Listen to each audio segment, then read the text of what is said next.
Hey everybody, it's Jamie from Canadian Grit, and today I bring you our first official interview with a local Canadian Grit hero, Richard Desaulniers. Welcome, Richard. Thanks for having me, Jamie. I'm excited to be here. I'm good, man. How are you doing? I'm fantastic. Yeah. So for starting Canadian Grit, a big thing, if you've been listening, you've heard the history episodes, but a big part of the goal of what we're doing here is bringing in people like Richard, who are working really hard in their own communities to shed light on what other volunteers are doing. Richard has found a really cool way of raising money for local initiatives that he's into from his hometown of Langley, British Columbia, and he now lives in Edmonton and he's doing some work. Today we're going to spread the mission of what Richard is up to. He's going to do most of the talking, but to bookend the interview with some information so people understand who it is that we are speaking with. I'm setting the scene. Richard and I met, it seems like a long time ago, right after high school. So we Just a little graduated in bit, 2005. Yeah, 2005. And we both got into the prestigious Royal Military College of Canada and met in Saint-Jean-sur-Richelieu, just on the Le Rive Sud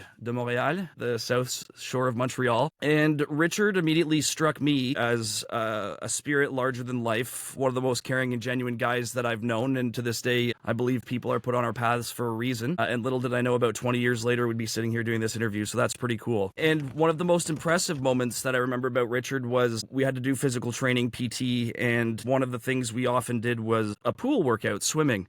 And little did anybody know that Richard was a very competitive swimmer. He got up on the diving block with his swim cap on, and the rest of us, I don't know, I was probably doing the doggy paddle or my best freestyle. And Richard hops in and does probably the most beautiful butterfly I had ever seen, other than on television.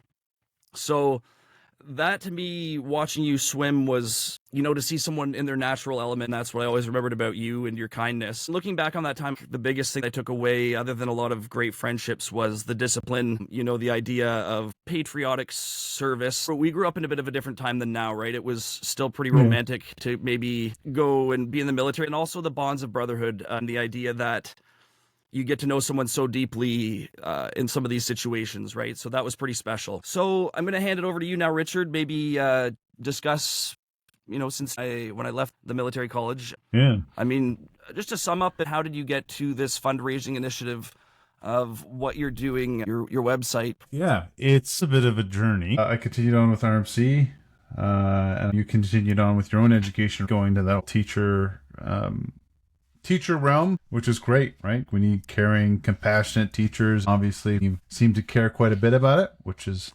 awesome. I guess this sort of vibes into it, right? You're also teaching other ways people are making impact. So you're still in that teaching role. Yeah, a bit. and after I left RMC, it wasn't a straight path. I went to the University of Guelph. I studied French and German, European studies. I thought I would be in diplomacy or maybe working in the European Union. Built a couple of houses and things with my dad and thought about the trades. And then, the path of teaching. My mom is a teacher, a caregiver, so I come by that honestly. And this feels like the next natural step to embrace my role as teacher and as a connector, networker, and bringing people's stories like yours to life. I feel you're a lot better at it than I am. I find it always very awkward to talk to people, and you always seem to have like a very good vibe or a very good fluidity about you when you're talking to others or talking with others. But if I can, the teacher, I say whenever a kid goes, well, you can do this, and I say, well, you can't maybe yet.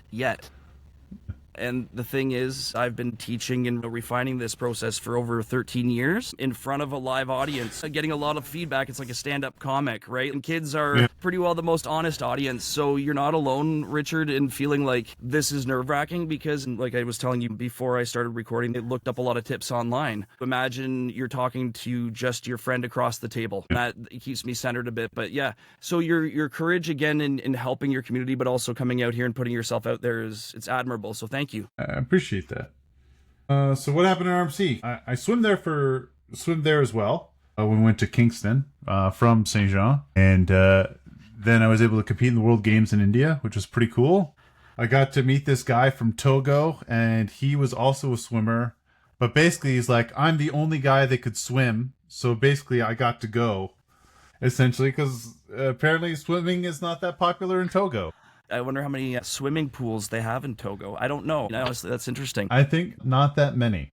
It's like Cool And Runnings, then a bobsled team. Jamaica have a bobsled team. It's like the only guy that can swim in the military anyway. And so He's their entire Navy. Anyone goes overboard, he's the guy. We communicated in very rough French. So that was fun. A cool person I got to meet.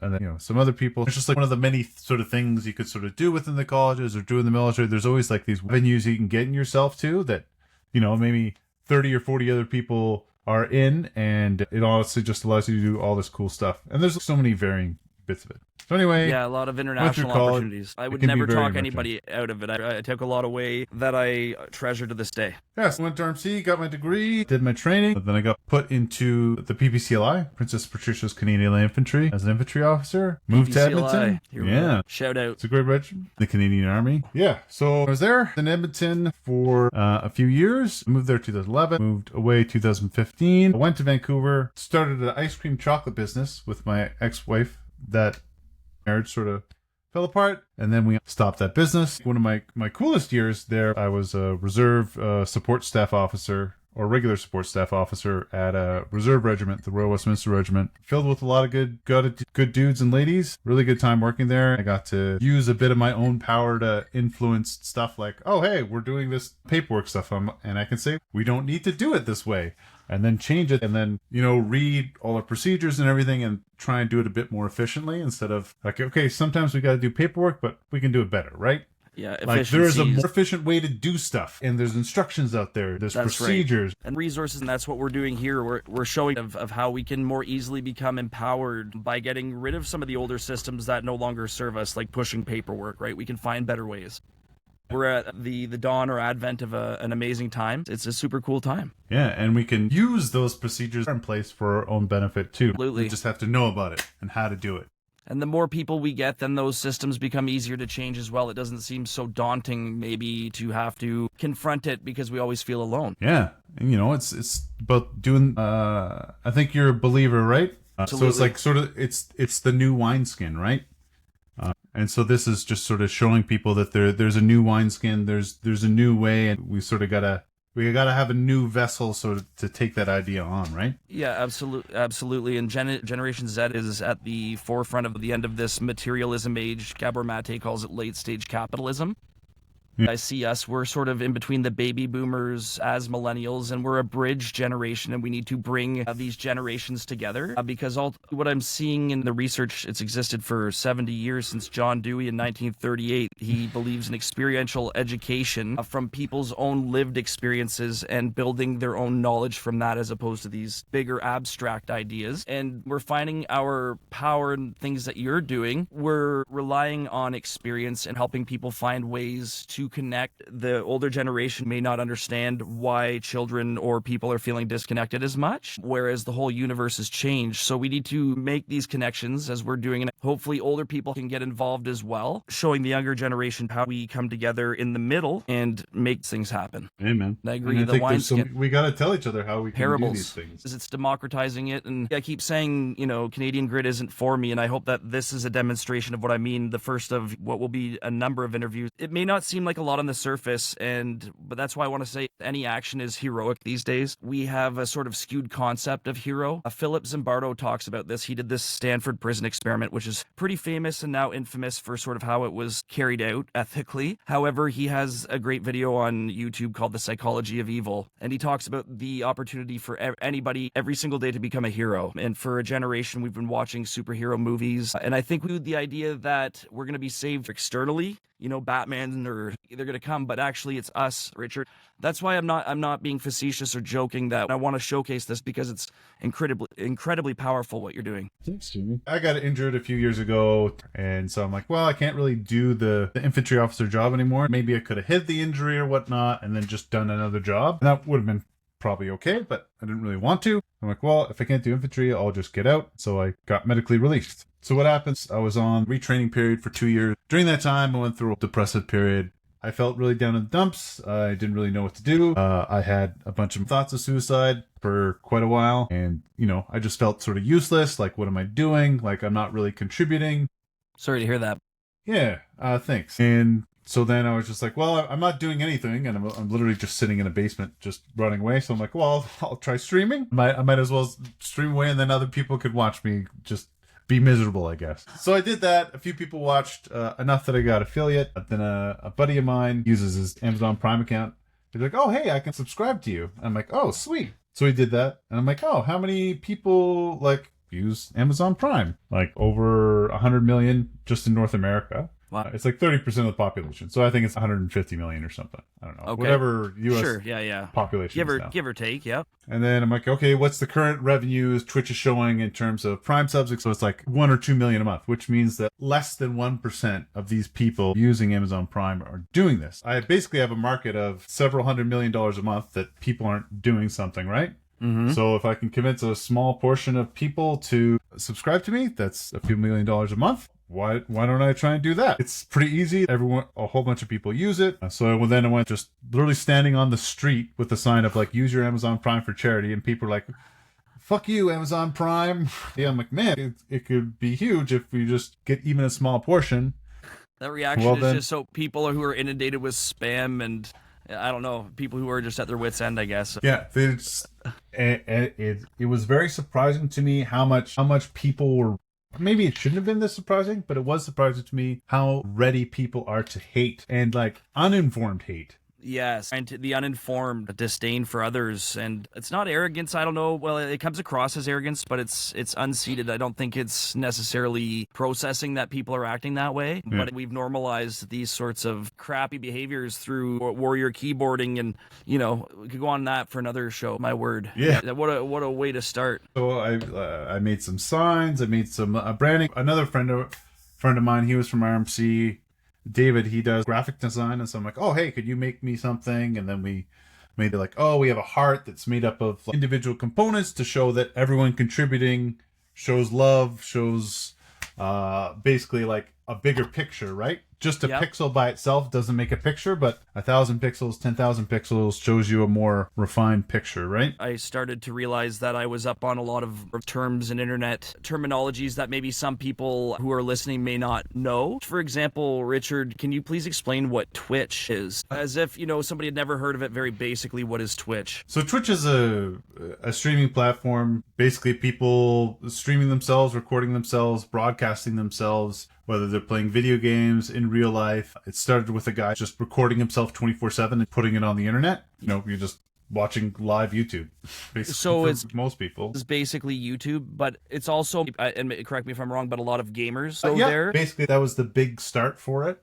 Okay. For sure, was in the gaming world, and that's still a large part of its revenue, I believe. You've mentioned Twitch, a streaming platform like YouTube, and anybody who subscribes to Amazon Prime can, because we pay for a membership to subscribe to Amazon, there are also benefits within that subscription, correct? Yeah, there's a bunch of stuff, the old free shipping, the Prime Video, Skip the Dishes membership or something. There's one is what's called a Prime subscription that you can use on Twitch. And one of the analogies I'm using is think of Twitch as an arcade that Amazon owns, right? And as part of your subscription, basically Amazon gives you a token. And I think we all probably recall tokens in arcades. You can only use it in that arcade, right? Yep. Yeah. But a lot of people seem to get that one anyway. Absolutely. I'm just kidding with you.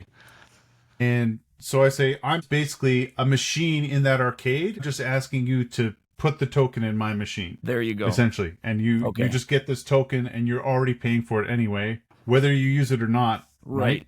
Every month in your Amazon Prime account, you get a $3 token that you can give to Richard via his Twitch account. Yeah, exactly. You click on a button and then I get a subscription from you. All right, so how can they find the link to this? It's on my website, and I will individually send this link to everyone that signs up if they want it. Okay, and this is just to show anybody, we'll show you where that money is going and what's being done with that. Ideally, the first time we do this, how are you going, when I give you this message, how are you going to receive it? Yep. Let's sign up with that method. So you don't sign up with your phone, the next time you use your computer, and then you're like, what's my password, etc. Yep, they can do that through my website. They have all the links and all the process on my website. This is a way for Amazon to get more people into their arcade. Richard has an account. Amazon gives you a free token, $3. You go around and hopefully you find people like Richard that you want to support. I think it's also like, I think probably one of the big things is people that are already using Twitch, right? Maybe they want us to subscribe to one or two streamers they know. They say, hey, you can use your Prime sub, use Amazon Prime, which is a few more dollars or whatever than a sub I see. would normally cost. And so it's like you get normally charged for that Amazon Prime, but you have to, because you have to come back and do the sub manually, they're relying on that basically recurrent income of you not doing it, you not remembering it. Right. And that's sort of what I'm doing is I'm remembering for you. I'm like, hey, you can use this thing again, and click the button, and that's send you that direct link because And again, once you're you- using you're using your sub and you're taking that money, you're giving it to charity, whereas other Twitch streamers may use that for personal gain or whatever they are doing. yeah, which is fine, right? But Yeah, it's yeah, just that's what it's there not for. my goal. It's not your chi, bro. It's not your vibe. So I'm gonna subscribe with Prime, free 1 month sub. It'll tell you too when your sub will be up at the bottom of the page there. Anniversaries will be effect on July 13th, so you Okay. if you aren't being reminded by me, Yep. you'll know to come back on that day to do this again. Right or, here. a day or two later. Yeah. Right. And today is Friday, June 13th. Ooh, Friday the 13th, buddy. Okay, don't whatever you do if you're walking out in Edmonton today, don't walk under any pianos hanging by a rope. All right? Right. How are things out there with the Oilers? Just to interrupt. They seem good. I mean, they just had well, the game. let's go. All right, so I mean, that's it. I'm over on your Facebook page now, and if people were to come looking for you, do you want to pull up your website first, or do you want to go to your Facebook page? We can go to my Facebook page, sure. I'm going to pull up your Facebook page. Richard's organization is called Primed for Charity. So here's his Facebook group. There's a sign up button here as well. You did make a video to show people how to go through the process. On my website? Your website. Yes. Okay. Yeah. It's all B-roll. Okay. This is fucking B-roll. This is the blooper reel. Yeah. All right. So I was just trying to see if I could get you out of the way a little bit. That's why I kept clicking those buttons. So I'll just put you over here for now. Here we are on Richard's Facebook page for Prime for Charity. Explain to us, Richard, what you do here on your Facebook page. So on the Facebook page, basically every time I make a donation, I post it on here along with the receipts. So essentially showing I'm actually donating the money. People could say, I guess, oh, you could doctor the things, but why? Why would I? The whole point here is to show that I'm doing it. Yeah. And, each of these places has acknowledged they've received these funds from me as well. Absolutely, yeah, and it's all here, folks. Like, they're, again, Canadian Animal Rescue and Extended Shelter Society. We're going to show you out in Langley. These are all real establishments that you can check. And if you're not comfortable doing this type of thing, then ultimately that's your choice, and we respect that. However, let's not just forgo any opportunities based on our own mistrust when we have good information in front of us. We have the Canadian Association for Suicide Prevention. We're doing amazing things. How did you say this biosphere name again, Richard? Floquiet Biosphere Trust. Floquiet Biosphere Trust Society. Again, so donation amount $71.61. However, there's been what's the matched amount up here that I keep seeing? That's just some people I've been able to get sort of donation doubling. So I've gotten the amount I've raised, and then some people have decided to match or basically double my contribution. Wow. So when did you start this all? I started it basically around January of 2023. Okay. And so January of 2023, you're now approximately, let's say, 2.5 years into this journey. Have you been doing this pretty well all by yourself? Well, I mean, I can't do it by myself. Yeah, but so far, I mean, how have you gotten all this going? I just Have started a people Facebook page, started an Instagram page. But you did that. Well, so I had a friend help me with the web page, and he offered to do it for free. I had a friend help me with the branding, the design, and then he helped me with a bit of a discount rate, because essentially I'm using my own money to fund this and not money from the charity. So that's something right there again, Richard, that is worth noting, because you are starting this yourself. But what I think I'm hearing you say, but correct me if I'm wrong, is that you're getting to the point where you feel like it's getting bigger and you want to get to the point that you have help so that you can keep growing it. Is that right? I mean, that'd be fantastic. And really, I need everyone's help to do it. That's what I mean, yeah. Yeah. I mean, if it was just me, I would have raised only $70 so far, right? Yeah. But I've had a One whole sec, bunch I'm of just different frozen. people consistently help, and I've had a whole bunch of people support me in other ways as well with encouragement. There's been some not so nice conversations too. Sure, but that Some yeah, people have thought, yeah, and having worked in sales, I don't know, putting yourself out there will always come with rejection. But again, through your whole story of what you talked about, through leaving the military and finding, through streaming this amazing portal of available funds, this is an amazing venture. So in 2.5 years, in all that you've invested, including probably, hundreds of hours of time, you've gone to farmers markets, you've gone out, you've tried to get people to talk to you. How many yeah. people would you say maybe in person you've spoken with just trying to, solicit interest in this out at these? So you've Uh, gone to farmers markets. Where else have you gone? so I've gone to farmers markets. I've been outside. I've been sitting outside Oilers games. Come on. Um, Yeah, good. and basically just waiting for people to come out, and then people talk to me. But I was doing this when it was like -20, -30. So maybe people are like, why is this crazy man sitting at -30 with a table asking for Amazon Prime stuff? But Like, that's that their doesn't make any projection, man. sense. If Yeah. they think you're crazy, you could say it's crazy to go spend hundreds of dollars on a game and then all that money. But I love hockey. That's not what I'm saying. I'm just presenting a different perspective, And somebody asks you for a free $3 to give to charity, and all of a sudden you're questioning your motives. I think you're a pretty special human to go do that. That's dedication. That goes back to what I was saying about, heroism. You could be going Thanks, into the Jimmy. game or staying warm, and you're out there trying to raise money for Yeah, your and communities. It's pretty special. I mean, for me too, like the big reason I guess I wanted to share this too is that basically when you go down to it, most people have been doing it in about 15 to 20 seconds.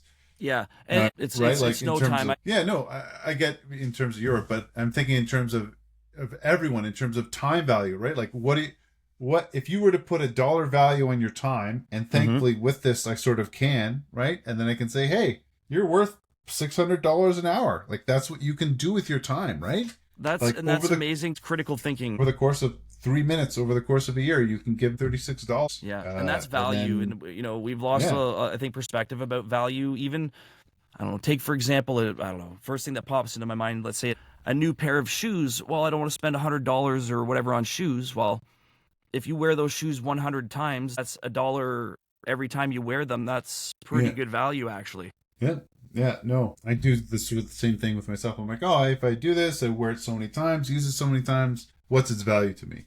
That's critical. That's a great point to involve in this conversation is the value of what you're bringing. So in all of the farmers markets, the Oilers games, and putting yourself out there, how much money have you raised in 2.5 years? Well, it's been about 19,500. Buddy, that's So big. It's really big. yeah, Congratulations. And that's no small, no. and here's I guess the real kicker for me, and obviously, whatever, there's going to be rejection. Not everyone's going to buy in. But I think as time goes on, as maybe more people see me more often, I think if it was just an issue of trust, and if, say, people first saw me, they're like, you know what, this guy's a trustworthy guy. I'm just going to do whatever he says.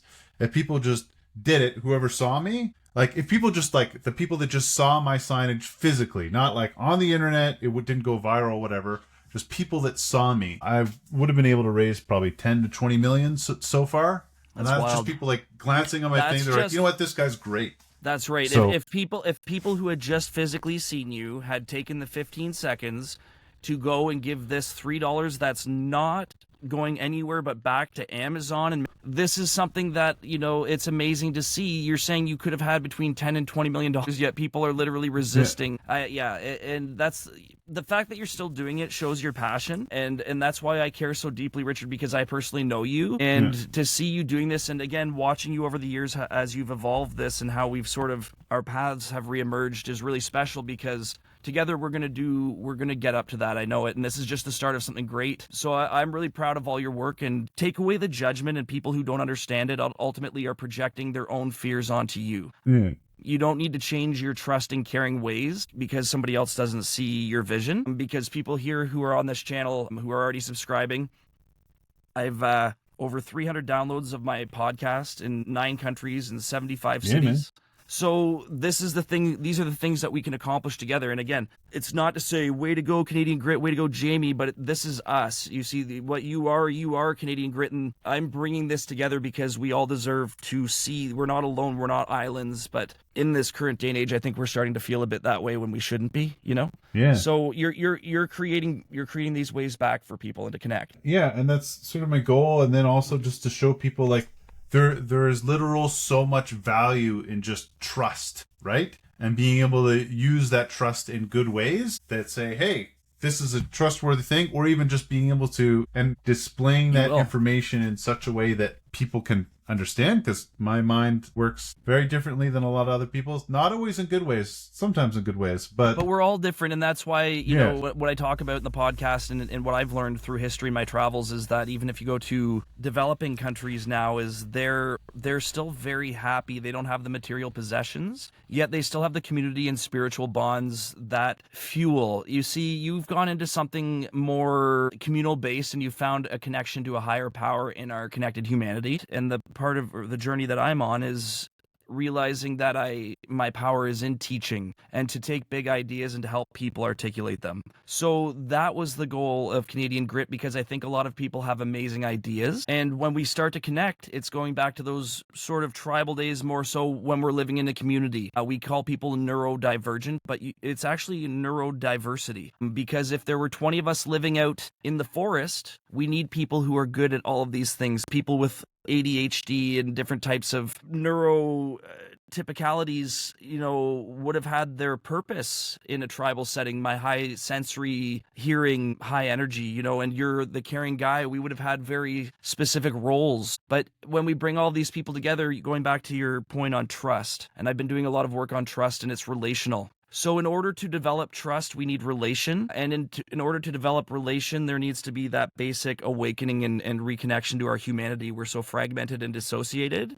that we can't even believe that here's this guy, Richard, trying to raise money. And in some sort of unconscious or subconscious way, people are deciding, despite, they do all of their own logins. There's nothing except for the actual transaction of the money from you to the organizations, which you're proving on your Facebook group, and which could easily be verified, which is by the companies or the organizations you're giving to. So, there's nothing shady about this. It can all be backed up, and you're making a huge difference through Primed for Charity. You're donating to CARE's Cat Shelter, No Kill Shelter in Langley, BC.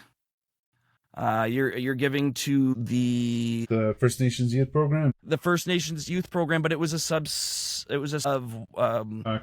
Biosphere Trust. Right. So why don't you tell me, because this is really important. I've been talking about Turtle Island and Indigenous people in the next episode of Canadian Grit, all about Champlain and his encounters with the First Nations. Right. A big part of my PhD in educational sustainability involves Indigenous ways of knowing and carrying on with the message of truth and reconciliation and working towards the points that were discovered by the Canadian government, and also with Gord Downey at the last HIP concert calling out the entire country that we need to do better. Yeah. But in the last episode of Canadian Grit, I talked about Turtle Island interrupted. And 14,000 years, Indigenous people lived in Canada, what is called Canada, which was a misnomer but we think this way of living that has always been, it's only 500 or 600 years old. What we've normalized, war movies, war games, and stuff with children. Other cultures might look at us and say, well, what's wrong with you? As we look at potentially how our relations have been with Indigenous people in Canada, it's a very important thing. So this First Nations Youth Program, it's an initiative supporting Indigenous youth in leadership and cultural empowerment. Essentially taking young men out in the land, teaching them skills, teaching them how to become leaders in their community, and giving them the support, asking the youth, hey, what do you want to do? And then doing it. And then maybe they don't have an idea, right? Maybe they're not used to being asked that question. Well, and this is part of the crisis in education I'm studying, is that children do not have the mental capacity as adults. And we say, what do you want to do today? They're acting from a very limited set of experiences, and it's very overwhelming. I don't know if you've ever experienced it, Richard, like Netflix or something, and you turn it on and there's 500 movies and it takes you 20 minutes to pick something. That's the freezing that happens with a kid. And when we say to people who have never been exposed to experiences or lived experiences that we've had, or, opportunities, We say, well, what do you want? They go, I don't know. And we go, well, how do you not know what you want? Even teaching, I'll ask, what's your favorite color? And they go, I don't know. Because I think people are honestly, they're so scared of like, it's almost like, well, what's your favorite color? And we're not standing true. And again, this is by building community. We're going to go back to, the good old days, I guess. But the good old days is not necessarily the 90s or 80s, but this indigenous sort of community of knowing and dependence. That shaman or knowers can be children or younger people. And that elders have a very important role in what we're doing. But again, you are an elder. You're here. You're a cultural elder. You're a torchbearer. And I've talked about John McCrae's torch. And one of the biggest things that I loved about RMC is that every guy and every woman there that I knew, we were united in cause. There was nothing like in boot camp or basic officer training when I asked colleagues to do things. Nobody ever wouldn't do it. We all sort of had that same cultural grit background of, to go join the military, you have a belief in something bigger than yourself, and we're having recruiting crises today. Yeah. Interesting stuff. It's worth the chew because ultimately I don't want to underestimate or undervalue what it is that you're doing, because part of my notes here is, addressing skepticism, and many people are wary of online donation models. Yeah. Growing up, don't give information over the phone. Don't give your social insurance number. Don't give banking information. And privacy has become pretty fluid. And it's funny because when we sign up for an account, for example, there's 8 pages of legal documents and we click agree without ever looking at it. Yeah. With a company and developed by people we've never met. And then we get people like Richard on the street saying, hey, give me 15 seconds of your time and we could raise millions. And I can prove it. That's the difference we're making. And that's big. That's cultural. We can change that. And it's pretty cool. I think there's nothing wrong with being skeptical, but then it's like following the information, seeing what's there. And so I think the big thing for people that are concerned about privacy is awareness. I have no idea who is actually subscribing to me, other than like you just had an obvious name, right? And then you told me that you subscribed to me, so I know it's you. But like, wait, have you hacked my computer right now, Richard? Exactly. There have been a few people that have subscribed to me that I have no idea who they are, because they either didn't do it immediately after a conversation we had or didn't tell me that they did it personally.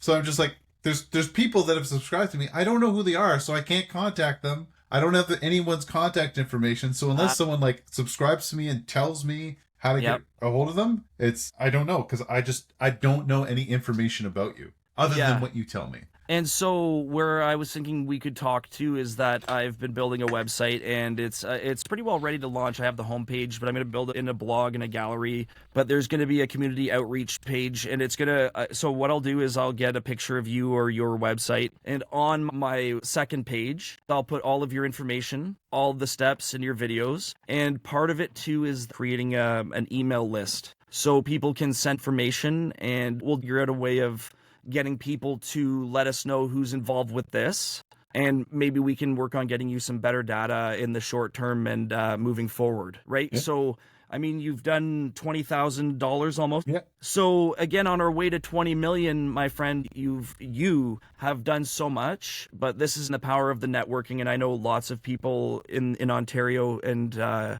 in different provinces who have started joining us from Newfoundland and Alberta. And so I think this is going to go really well because grassroots movements like this matter. And grassroots, I mean, in this day and age, we're going back to what I said about the superheroes in our culture. I think even government, trying to blame one leader, regardless of political stripes, for saving us or getting us to the next step, or blaming groups of people when in the grand scheme of things, the world's almost 8 billion people.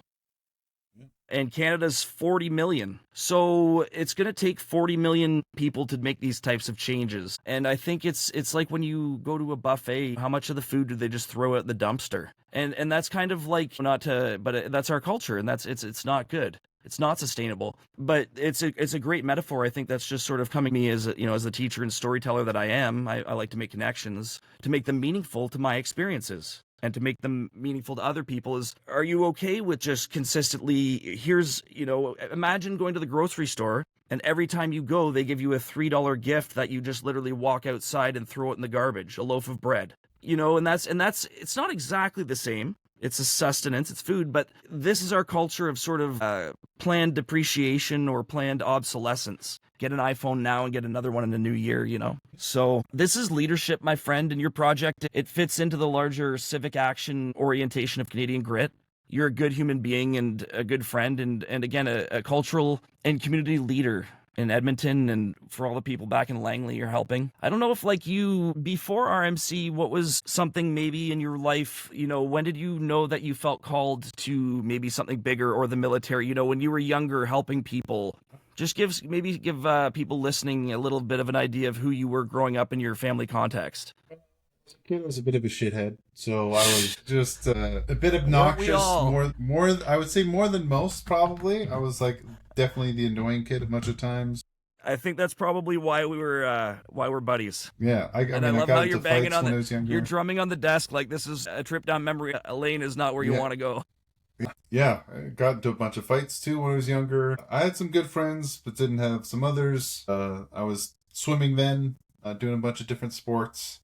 Didn't do my homework, but still did all right at school. But you always would you say you always felt connected though, very deeply socially to everybody else? I would not say that I felt You would not, no. socially. No, I was a bit more of a loner and an outcast, Okay. but I still liked helping people. So Yeah, they're not I think mutually there's a saying- exclusive, right? You can't be you don't have to be an introvert and be like, oh, you can't help people. yeah, exactly. I Yeah. think yeah, and there were times too. I mean, I was still plenty social, but I like taking leadership in the roles I did, like organizing events for friends or encouraging people while I was swimming. And so that's sort of what led me. And then since I was a kid, I was like, I either want to be police, I want to be a firefighter, or I want to be in the military. And just when I was Maybe in the grade structure 12, of it or there, something, yeah. yeah, well, just like the sort of being able to do some sort of service, right? Or help people in need, or help people that are Well- advocating for people that don't have maybe as much power or as much ability to. Yep. And If you could say. exactly that's what we share, my friend, and that's the gravity, or you know, as believers, or you know, other people, synchronicity, gravity, call it chance. I don't know. I think calling things coincidence or whatever can be a little. In my own spiritual existence, you know, I've been through a lot. Obviously, you have as well. Yeah. And we could talk about that another time. We're going to do an update, you know, in the future to see how things are going for Primed for Charity, because these things will ripple out into a stronger, more connected Canada. And that's what I'm seeing is I was watching online and I met a couple of my favorite like musicians, and I started to think, why not me? And I watched this interview with Judd Apatow. If you know who he is, he's like, Yeah. he made a lot of comedy movies and he's a director. Anyway, he said, all you got to do is just make something. He said, even if you think it's a bit funny, he said, the difference between you and me sitting in this chair, I think he was doing a master class, is he's just like, I made something silly and somebody saw it. You know, and I see you, Richard, and you see me, and people like us, we see each other, and this is the advent, like I say, Canada 2.0, a reformation where we're going to show that caring and kindness and the inclusion of people, that the diversity that we have, everyone has a strength. When we're all tied up in a lot of self-judgment. Looking back and you say, you know, I was an outcast or this or that, a lot of those things are our own perceptions sometimes. Absolutely, things happen. But what I'm saying now is that you're a hero, Richard, and you're a leader, and you're not an outcast here. You're cared about, and that the amount of stuff that you're doing to help people is absolutely remarkable. And you've already helped so many people. You should be really proud of those accomplishments, because I'm proud of you as a friend and as a human being. You know, it's pretty special to know somebody, because I honestly have met a lot of people. I've been around, and to meet people who are doing these things like you are out in -30, and still getting the rejection. You know, people might go out for one day and be like, I'm never doing that again. You've been doing this for 2.5 years and you've raised $20,000. Congratulations, man. It's really cool. Honestly, I think that's like the coolest thing ever. And but it is cool to care. It is cool to be kind, you know, and that's all of these things are not mutually exclusive, and that the idea of not caring being cool, I think it's, you know, such a cultural, we grew up in a time, I think the movies and everything kind of showed us, and as sports guys, you know, the 90s. Hockey players. I think we're a bit more segmented too, right? So it's so much easier not to care. Like it takes a village to raise a child, but That's the it. child raised in that village cares about it, right? If you're Yeah. only raised by your mom and dad, like you don't have as much connection to that village either, right? That's right. And the other thing too is obviously we're using the technology is a huge part of the problem, like digital online, everyone's escaping, and It's what I'm relating to Dr. Marshall McLuhan, who was a famous Canadian guy in the 60s. The medium is the message, and digital media is this new theory in my PhD I'm developing called the hybrid reality theory and hybrid reality disorder. And Nell Noddings, who's at the center of my theory of caring, she talks about our proximity of care. And in the early 80s, you know, with the advent of television and everything, people used to be more involved locally in these grassroots. But now with TV, we see, instead of us at the center and then our family and then our communities physically, that has all become fluid in this, what I'm calling the hybrid reality. We're all living on the cloud, but we're still physically and genetically bound to our physical realities. We can't leave. However, instead of being friends with our neighbors or trying to fix the problems, people will say, well, what's happening in the Middle East? What's happening in China? What's happening in Japan? It's like, well, I mean, at the end of the day, your lived reality in Edmonton or in Toronto, or are we doing enough in our own backyard? And so that's why I'm trying to highlight people like you, because ultimately, as much as I morally care about, you know, people who are somewhere else, is I have much more power here. If I center myself and connect with people like you, we can make a powerful change here. And that's how we remain grounded. And I think that's big in our day and age. I don't know what you think. Yeah.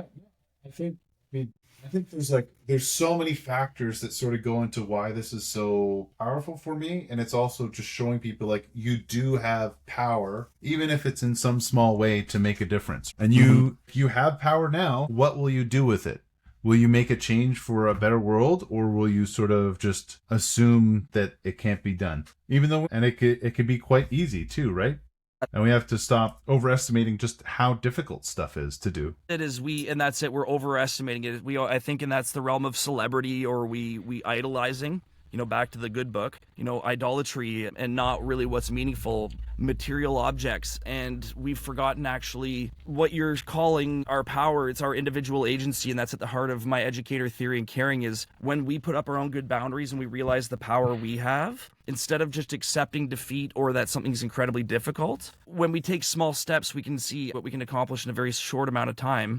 And then when you amplify that, it becomes collective. And that's social change. With my students, I often say, okay, let's just pretend everybody in here uses their cell phone for 4 hours a day.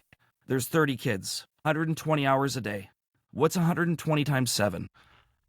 1,000 kids in the school. I don't know. I'm not great at math, but that's just one school every day, or, you know, for every month. Times that by a year, times that by 40 million Canadians, there's nothing we can't do. And that's the power of the ripple, right? We're all, with social media, without the connection, we think everything is so hard. We're reinventing the wheel every day for ourselves, as opposed to taking from our elders of the past and using it to help us. You know, indigenous ways of knowing before Turtle Island. How did they live in community? Because again, I'm not saying all the tribes got along. They didn't. However, they lived for 14,000 years in their, you know, in peace with the land as one. I think there's something powerful in that in this digital age, reconnecting with our humanity and with nature, and what that means together, because we are nature experiencing itself. It's pretty beautiful. Yeah, no, I think so it is, right? How one person can make a difference. You highlight both the human heart and a good sense of humor, my friend. And I think that what we've done here is a great start. I'm really looking forward to what we accomplish together, and I hope people will continue to get involved. So if you're interested in helping over here at Canadian Grit, make sure you check out Richard's Facebook profile called Primed for Charity. You're also on Instagram, right, Richard? What's your handle on Instagram? It's Burt Reynolds for life. At Burt Reynolds for life. So when this interview goes live, man, you're cooler than Burt Reynolds, though. Yeah, I don't know about that. Yeah, I don't know about that. 10-4 breaker. We're riding heavy, hauling a big whole load of motorcycle doors. Motorcycle doors. Yeah. Or screen doors for a submarine, right? Your information, the audio will be posted on all the podcast channels. I've also started a YouTube channel that I haven't really put much up on yet, but I'll put the video of this there where people can watch, and I'll put clips on our social media, and I'll maybe send you some stuff to share for yourself. Yeah, man. All of your information will be shared in the story on the podcast, so I'll give all the links and everything, so we'll make sure that everything gets out to where it needs to go. Yeah, basically all of my social media, it's all one continuous circle. It's all linked with each other, so any social media you find, you will link to everything else I have. For sure. Anybody who's feeling they want to participate, we really encourage that, and I just want to make sure they're aware that all the information is readily available, and that either by contacting me or you, that everything can be rendered very clear if it hasn't been already. And we'll be back Yeah, let's watch how things go, but maybe in the next month we reconnect and we see how things have changed and evolved, and see how Canadian Grit and how Primed for Charity is going. Yeah, man. I look forward to it. Well, I look forward to it more. I know. I look forward to it 2 times more. No, at times infinity, a double stamped at no races. Yeah. Okay. All right. The easy button. Dude, I do this. I'm nice. doing my work, and I was like, It actually wasn't. It took much too long. That was not easy at all. well, hey, thank you, sir, for being here. It's been an honest pleasure to have you. All right. Thanks a lot for your time, Jamie. Much appreciated, and thanks for listening. Yeah, and thank you to everybody for coming in and hearing Richard and me have a discussion and shoot the breeze about some old memories of days gone by, the days of yore, as it were. You know, back in our days in the military. Back in those days. Back in the old, it's just the start of some good new days. So thanks for being here. I'm proud of you. Keep it up. That's Primed for Charity. Anywhere, again, we want to help these causes. We're helping cats. We're helping the environment, and we're going to grow it. And if you have a story of grit, or anybody else like Richard in your community, or perhaps you're like Richard, who is an amazing swimmer, was formerly in the PPCLI, went to RMC with me, and has another great story of how to give money to cats, well, that would be great. And again, there's so much more than what meets the eye here. We're helping Indigenous communities. We're helping Edmonton and BC communities. Let's keep growing. Thanks, Richard. Thank you.